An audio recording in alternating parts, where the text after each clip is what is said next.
Monsieur le maire, mes chers collègues, l'impartialité des membres des formations de délibéré suppose que leur opinion a été formée sans préjugés ni parti pris.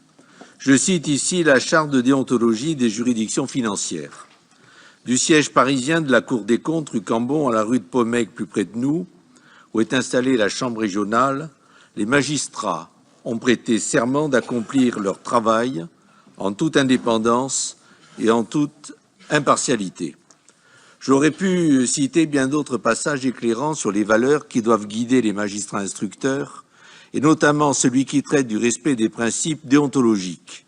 Il constitue, selon la Charte, une condition de la crédibilité des juridictions financières et de la confiance qui leur est accordée. Monsieur le maire, mesdames et messieurs, quelle crédibilité accorder à ce rapport à charge contre la ville de Marseille? Un rapport émaillé d'inexactitudes, d'erreurs d'analyse grossières, de contradictions pour le moins curieuses, d'oublis majeurs, d'appréciations excessives, des jugements d'opportunité très souvent. Vous avouerez qu'il est pour le moins surprenant, lorsque l'on traite de finances, de voir que des présupposés hâtifs ont été privilégiés, de préférence à un travail méthodique, rationnel et constructif. Vous avouerez que ça prête pour le moins interrogation de lire, sous la plume de personnalités dont la mission exige rigueur et objectivité, certains écrits empruntés à la presse dite d'investigation, plus encline à la quête continue du sensationnel qu'au reportage de fond. Il est malheureusement permis de douter que cette haute exigence déontologique ait inspiré le travail des magistrats. Nous n'avons d'ailleurs pas manqué de noter que le ton de ce rapport diffère de celui des précédents contrôles.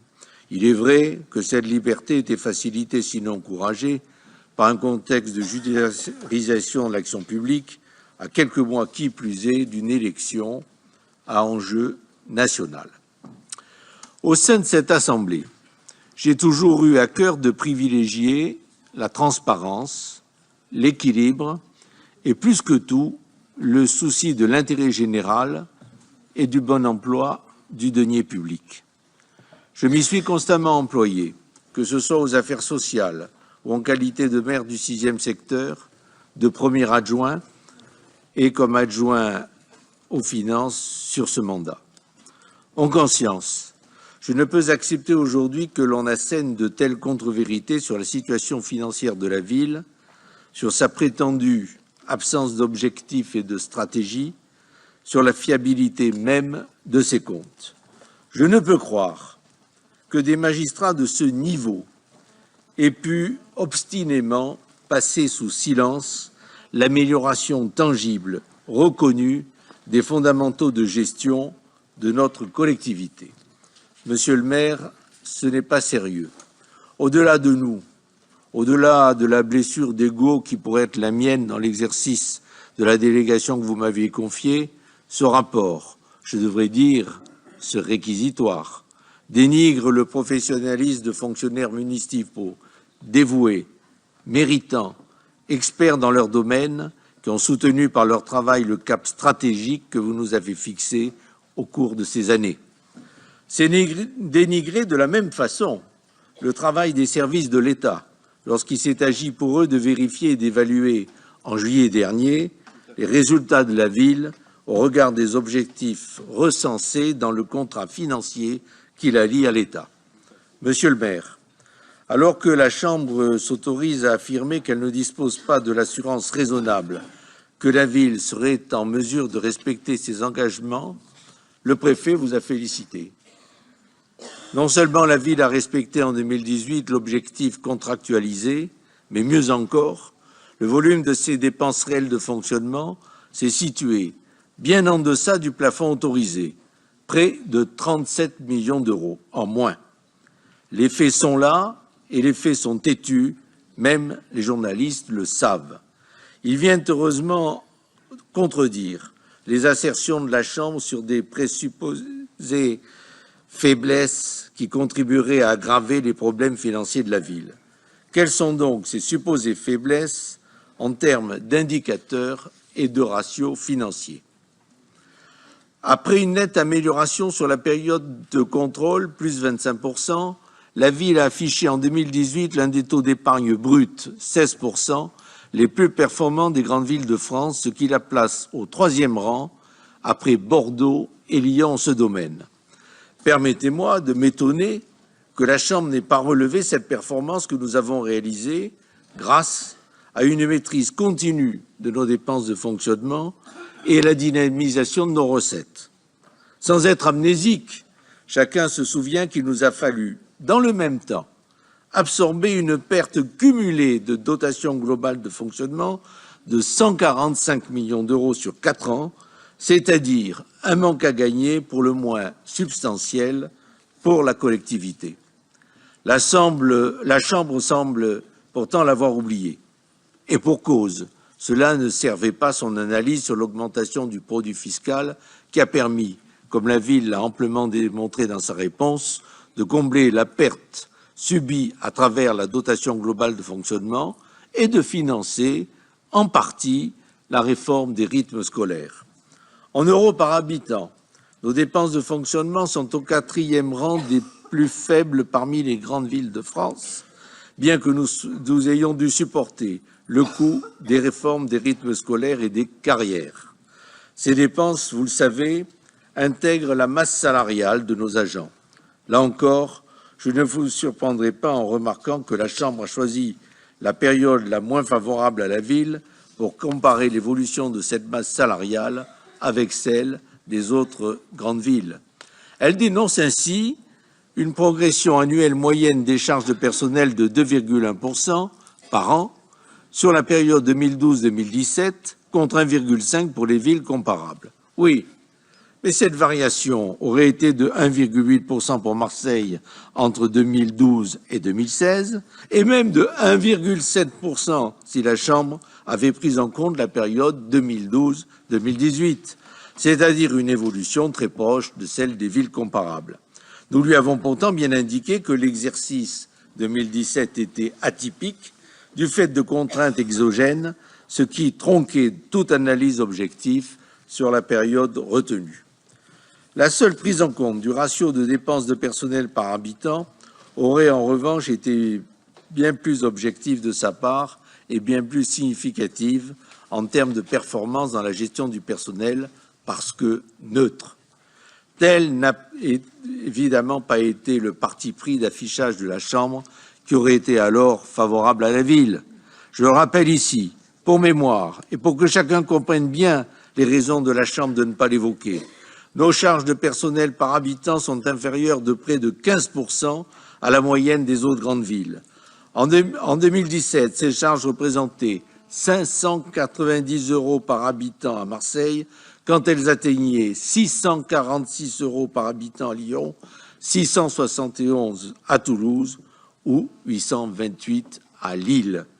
De même, on compte à Marseille un ratio de 14,8 agents pour 1000 habitants contre 18,3 dans les autres grandes villes, soit 20% en plus.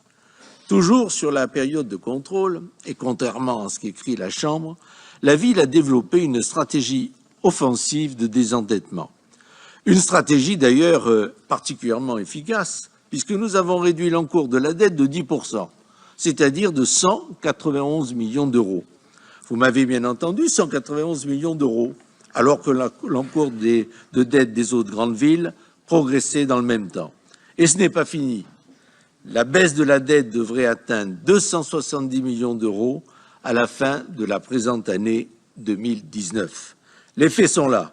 Notre capacité de désendettement est passée de 11,8 ans à 8,7 ans. Et puisque nous en sommes aux comparaisons, permettez-moi de rappeler que la Chambre omet malheureusement de le signaler. C'est-à-dire que notre capacité de désendettement est inférieure à la moyenne des autres grandes villes ainsi qu'au plafond de 12 ans recommandé par la loi de programmation des finances publiques. Autant donc le dire nous-mêmes. Mais que dire encore de la présentation de la Chambre lorsqu'elle remet en cause la légitimité même de la notation financière de la ville par l'agence Standard & Poor's et qu'elle élude carrément celle de Fitch Ratings. Plus favorable, bien sûr, encore pour la collectivité au moment où se déroulait son contrôle, au motif, pour le moins fallacieux et curieux, que l'ordonnateur ne lui aurait pas communiqué.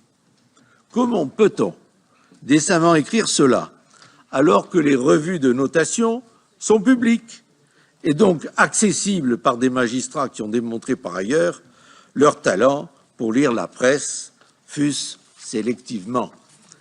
Il n'est d'ailleurs pas inutile de préciser qu'aucune demande dans ce sens n'a été adressée à la ville par la Chambre, de ce pourtant qu'elle les a multipliées sur tous les sujets, tout au long de l'instruction, en témoignent les multiples navettes et échanges d'informations intervenus au cours de cette période. On peut comprendre l'embarras de la Chambre. Les appréciations étayées des notateurs contrariaient son raisonnement global et contredisait ses présupposés quant à une prétendue absence de stratégie financière et partant d'une situation financière qu'elle tenait à juger préoccupante. Fort des principes déontologiques que j'évoquais et de son obligation d'impartialité en particulier, la Chambre aurait pourtant dû prêter attention à ces revues de notation dont je vous livre ici quelques extraits concernant la ville. Je vous rappelle d'ailleurs que ces agences sont totalement indépendantes. Je cite « Des performances budgétaires solides qui ont permis une amélioration de la liquidité et un désendettement significative. » Je cite encore « Un contrôle étroit des dépenses de gestion. » Et encore « Une bonne adéquation des recettes aux dépenses. » Et encore « Un faible risque de la structure de la dette qui a diminué depuis plusieurs années. » Je peux encore citer d'autres extraits. Celui-ci, une baisse de l'encours reflétant l'amélioration de la gestion de la ville. Un autre, une programmation budgétaire et pluriannuelle de qualité. Enfin, une gouvernance forte qui a permis de faire face aux pressions financières exogènes ces dernières années. Ce n'est pas moi qui le dis, ce sont des analystes indépendants, eux. Visiblement gênés par ces analyses favorables, qui atteste de notre rigueur gestionnaire et de l'amélioration de la situation financière de la ville, la Chambre les a purement et simplement occultés pour servir son raisonnement couperet, je devrais dire son jugement de principe quant à la fiabilité et à la sincérité de nos comptes. Mais quel est donc, Monsieur le maire, le raisonnement qui soutient en filigrane ce rapport, construit ingénieusement à coups d'argussie et de raccourcis pour le moins douteux? Nos comptes sont jugés, je cite, partiellement insincères. Notre situation financière ne se serait donc pas réellement améliorée. Comment donc peut-on écrire pareille contre-vérité? La ville avait pourtant répondu point par point au rapport d'observation provisoire de la Chambre. Elle avait affirmé sa volonté d'un dialogue constructif et pris acte de plusieurs remarques justifiées permettant d'améliorer la gestion technique de certains domaines.